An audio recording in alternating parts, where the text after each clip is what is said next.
Alix Geoffroy, bonsoir. Vous êtes chargé de programme au Secours catholique Caritas France, à l'antenne dédiée à l'accueil des demandeurs d'asile et réfugiés. Bienvenue sur TV5 Monde.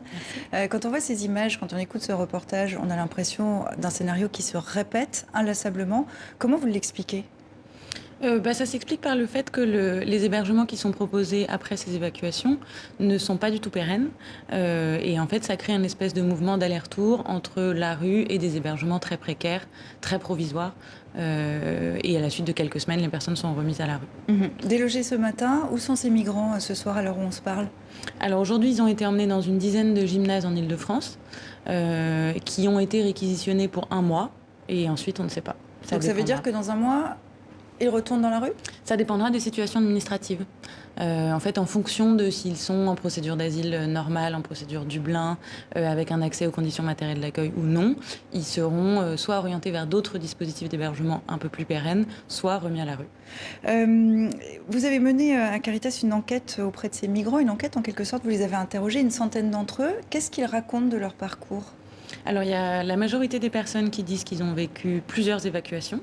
La majorité, c'était entre 2 et 5, mais 10% en étaient à plus de 10 évacuations.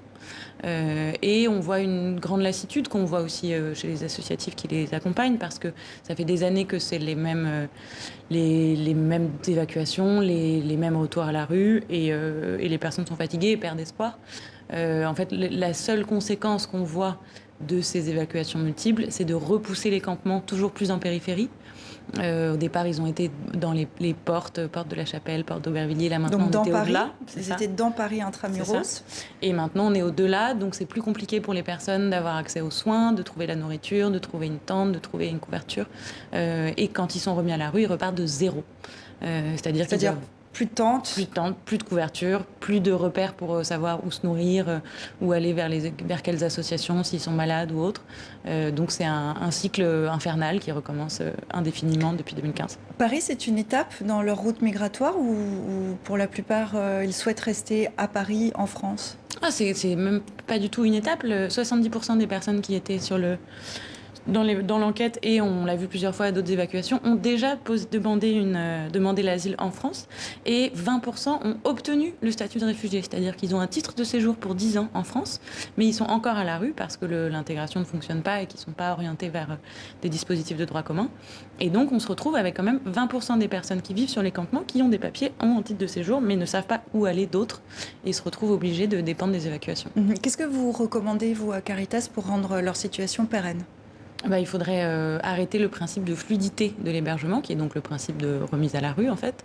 Et au lieu d'ouvrir des gymnases, de mobiliser des places d'hébergement plus pérennes. Mais comme ça, quel type de place ? Des immeubles ? Non, en théorie, il y a même en pratique des hébergements dédiés, qui sont les CADA, Centres d'accueil pour demandeurs d'asile. Mais le problème, c'est que ce dispositif, qui donc fait partie du dispositif national d'accueil, n'héberge que la moitié des demandeurs d'asile. Donc, pas assez de place ? Oui, donc il y a vraiment un problème structurel et un problème de remise à la rue répétée qui crée ces reconstitutions de campements indéfinies. Alix Geoffroy, merci beaucoup d'être venue sur le plateau de TV5 Monde. À bientôt. Merci.